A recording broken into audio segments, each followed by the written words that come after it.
Morning, y'all. So the last video I tried to upload, it just didn't look good. So we're gonna do another one. It was like really early in the morning, right before daylight savings, so it was just super dark. The video looked super grainy. So let's do another one. Talk about the shoes for a minute. So I got the Saucony Endorphin Pro 3, the new ones that are supposed to be one of, if not the best running shoes that you can get right now. And I know people are going to debate that and whatever, I don't care. I'm speaking personally. I absolutely love them. The first day I was kind of on the fence because I couldn't really tell a huge difference between those and the Endorphin Speed 2, which I also have. So right now I'm rotating the Endorphin Speed 2 with my Pro 3, and when I do my weighted vest days, I use my Under Armour running shoes. I can't remember exactly the name of them. They're like the Hover 2.0 or something like that. They're not all that great. Really heavy and not the softest landing in those. So I like to use those for my weighted vest days, because on those days I don't do as much running. I do a lot of hill work. It's kind of tough to run really well with that 35-pound vest on. I can do it, and I do, and when I do a specific rotation when I have that on, and there's spots that I run because it works. The other spots, not so much. The part of the issue is the way that the vest actually locks onto my body. It bounces a lot, and after running for a bit, it starts to put a lot of weight on my shoulders in certain spots, and it's just not very secure around my waist and chest. And that's where I would like more of the weight distribution to go, and instead it all just hangs right on my shoulders. And I mean, running for an hour with 35 extra pounds draped over your shoulders basically just starts to, honestly, it starts to be painful. Now I can say, like, my I can't think of the name, the muscles right here have definitely grown because of it, like a lot. I want to say my traps, I think it's the traps, but the muscles have grown a lot, but that's not what I'm looking for. I'm looking to get better at running overall.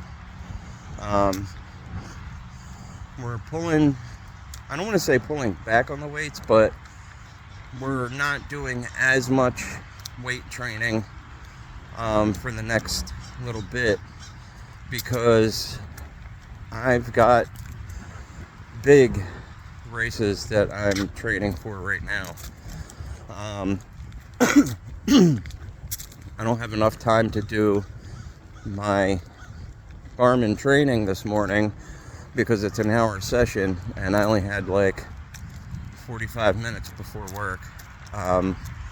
So I'm going to do that tonight. But I like the training so far. It's a change for sure. The training I'm doing is a couple of easy runs a week. I have 5 days of training that I do through the week, and I really should utilize my my rest days, but I don't know, I'm stubborn. I like to get out and move and get some form of exercise in. Now, the days that they want to quantify as rest days, I don't really rest. I do some form of running, but it's not as much as the training days. I did my first actual long run on the Sunday that just passed, and it felt good. It was the longest that I've run in a training session, and the way my training blocks are done, I'm going to be doing at least one of those a week. Right now, the way the training block works is I do a couple of easy runs, one long run, a long easy run, and I have stride speed work as one of the days. And that one is interesting. It's tough. The first one I did kicked my ass in a good way, but I can see the benefits almost immediately. Now, that could be a combination of things, of me being, excited because I'm doing a new training routine, but also because I have new shoes to use. So it's just, there's a combination of things. I don't know if you can hear me well because of all the cars. So I think we're going to stop here for a second. Alright, so that's a lot better. Sorry about that. It's, rush hour traffic in the morning, so there's a lot of cars going by. But, like I was saying, I don't know if the benefits I'm seeing are directly just because of, different training, but I'm sure that helps some. But it's also partially a combination of the shoes. Now that I have an actual good rotation, not that I didn't have a good one before, but my first pair of Speed 2 were just really broken. They lasted over a year before the tread on the bottom finally started to peel off, and the nylon plate inside really felt broken down.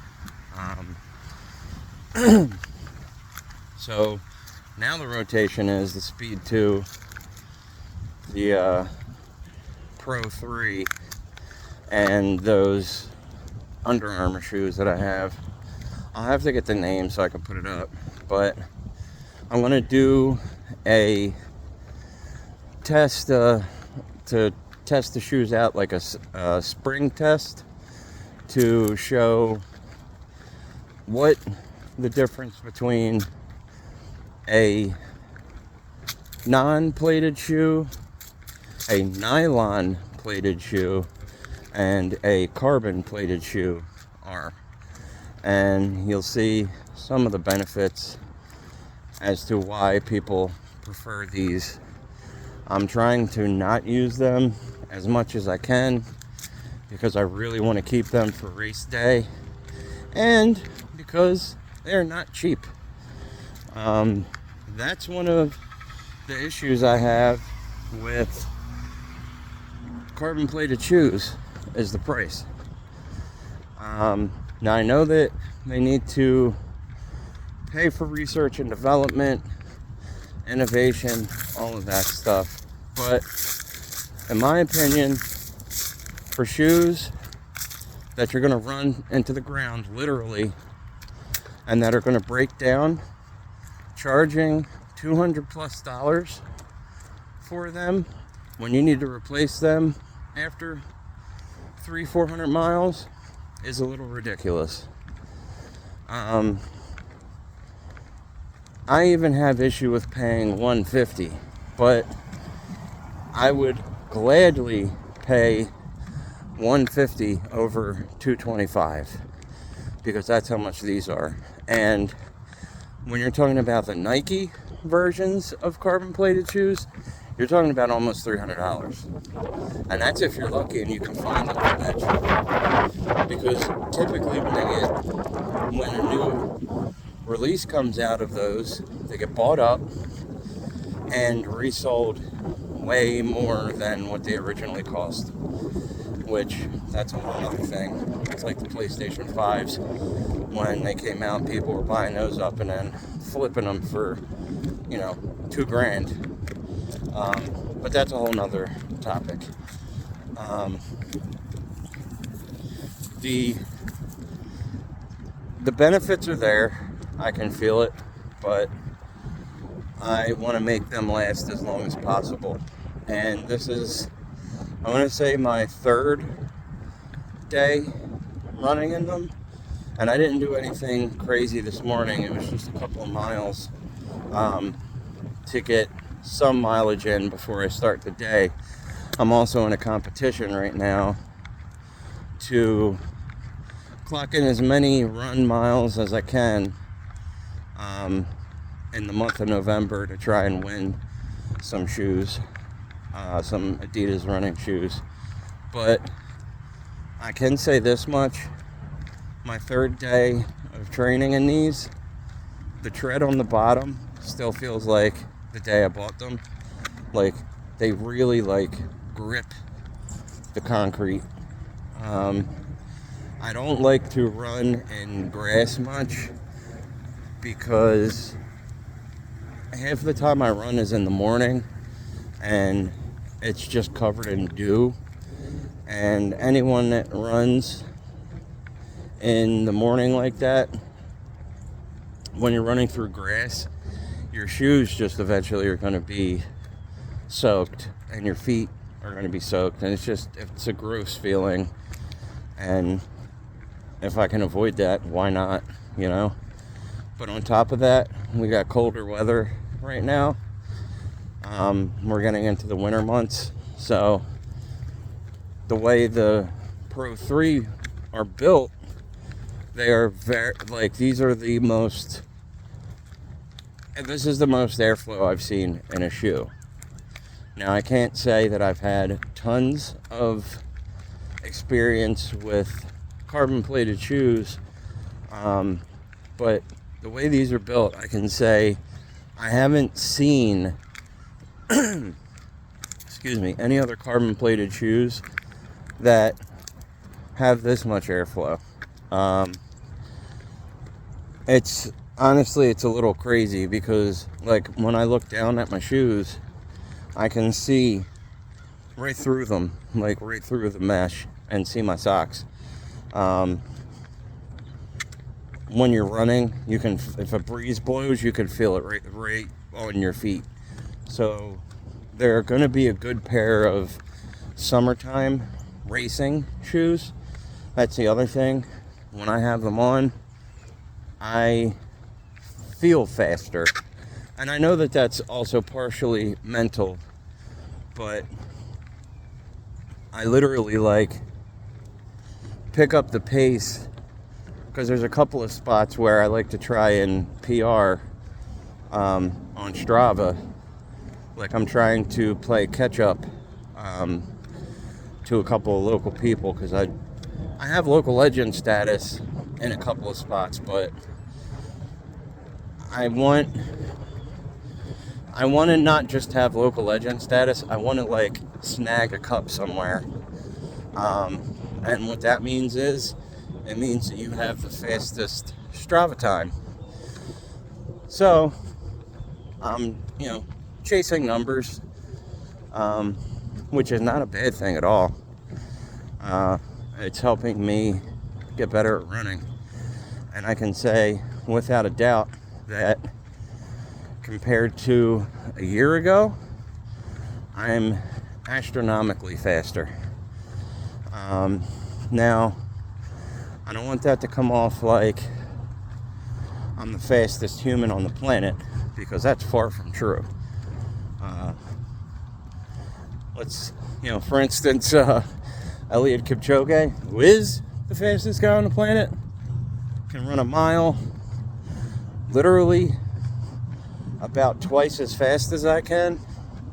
Well, I say at least 1.5 times faster than I can now. If I really push, I can get probably between a 6.5 and 7 minute mile. And a year ago, my fastest mile was like maybe 8 minutes. Now, I know to some people, to the layman, it's not going to sound astronomically different, but when you are talking about shaving a minute off per mile when it comes to longer races, like a half marathon, that's 13 minutes faster in a year. Say I do a marathon, it's 26 minutes faster than I would have done it last year. Now, I don't want to say rookie, but I don't know what the next novice, not even intermediate yet, runner compared to a lot of people that are out there. You've got people that have been doing this for 20, 25 years or even longer, that I'm racing against in my age bracket.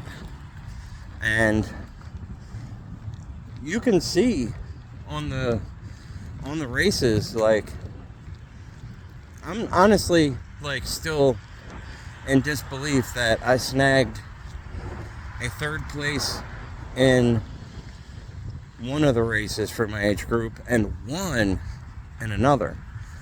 And I know that you don't have the same people doing every race. I get that. But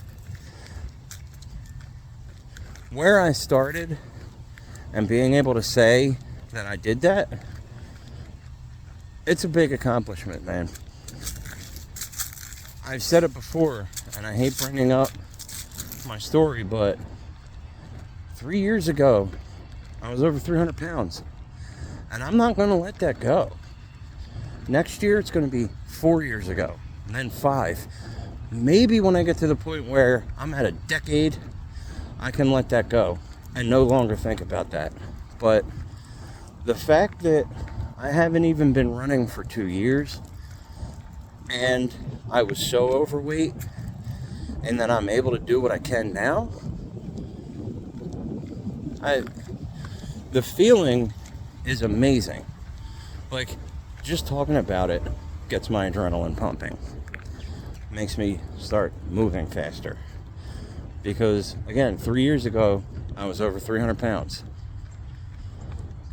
That's pretty dramatic.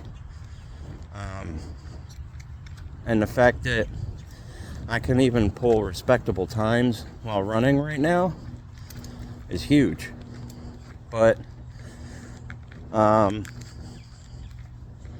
as for going forward, I'm still going to be hitting the weights, just not as much. We'll do probably 1 or 2 sessions a week where I hit arms and chest and stuff, because I don't want to lose the size that I have. My arms are not giant, but they're, I have decent sized arms now when I'm, flexing the biceps. And that's from, 2 years of weightlifting. Once I get past doing a few big races, I'll probably start worrying about putting on a little more. But right now it's just about maintaining and racing. I'm in racing training mode right now, not weight training mode. Now I will be hitting legs because I want to get my legs stronger.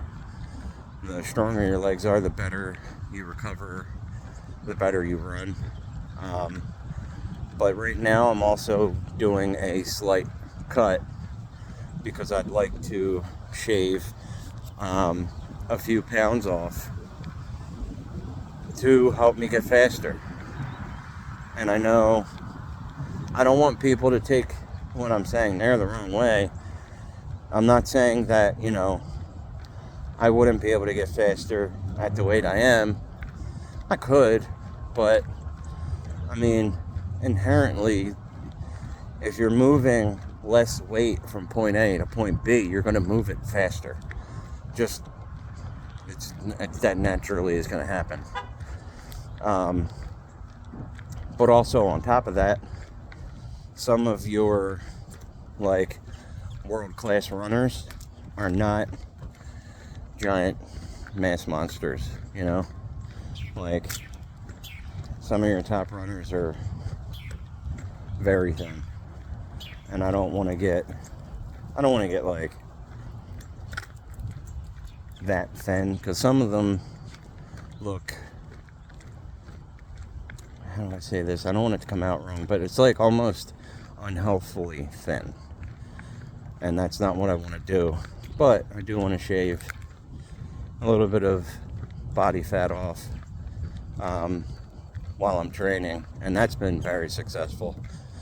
I was probably back up to like a 31 or 32 inch waist for a bit. And yesterday or Monday, I was able to get back into the 30s, so that felt pretty damn good.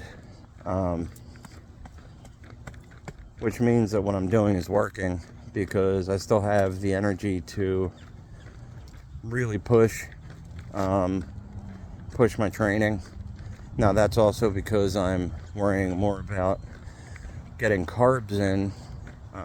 Still sticking to high protein, but I'm getting more carbs in and worrying less about killing the protein and the fat. I still try and hit 120 to 140 grams of protein a day. But with running, you want to get in your carbs. That's where all your energy comes from. And that's why I tend to butt heads with keto people, because if I was to go keto and try and race, I would cramp up and fall over because I'd have no carbs for energy. And that's why I have an issue with keto, because it doesn't make sense. All of these world-class runners don't do it. They eat carbs out the ass. Literally, in the running world, it's known to eat, the runners are known to eat a giant bowl of spaghetti the night before a race, because, again, your body needs carbs. Your body doesn't need an overabundance of fat, especially saturated. Polyunsaturated and monounsaturated are good, but just saturated fat, which is what a lot of these people are eating, is horrible for you. That's a whole nother thing. I'm not going to go off on a tangent there, but just saying, that's why I don't do it. I need the carbs for energy. The morning I do my run, or the morning I do a race, I typically slam a goo of some sort, which a goo is like, or runner gel is like typically sodium with some form of electrolytes on top of it. Sodium's an electrolyte, but it's typically a mixture of electrolytes with high sodium, because that's what you really need. Calories in the form of high carbs. It's typically about 100 calories for a gel, and it's all carbs, and caffeine. Nothing too crazy, because I weaned off of caffeine quite a bit. There was a while that I completely quit drinking caffeine, and then I did a race and I drank some, and I was zipping, but the crash wasn't the best, and I was a little jittery off the jump. So I want to drink caffeine, but keep it low, so that on race day I still get the benefits of it, and I'm not, one goo isn't gonna, like, make me zip off like a rocket and get me jittery. I'll have some kind of a tolerance to it, because when I had none, there was only like, when I had no caffeine in me and I took a runner gel that only had like 45 milligrams in it or something like that, it messed with me a little bit. But now that I'm drinking like 1 cup of coffee a day and then decaf for the rest, it's done a lot better. Like my last race, I had 1 caffeine spiked runner gel before the race, and it worked really well for me. And we're all different, so what works for me and what works for you isn't going to be the same.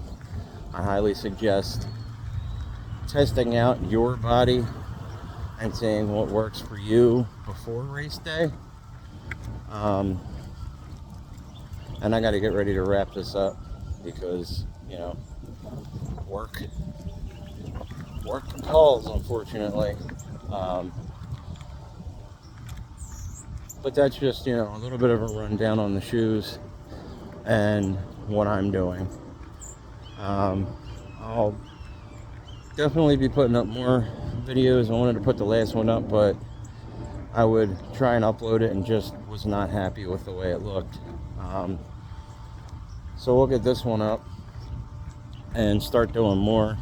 I'll do a test to show the springiness of the different shoes and try and get that up as well. Also doing my first impressions and a whole rundown. But until then, go follow me on Instagram at 1man1year150. I'm on Strava. You can find me on Garmin as well. Like the video if you like it. Click follow if you want to see more. And until the next one, I'm out.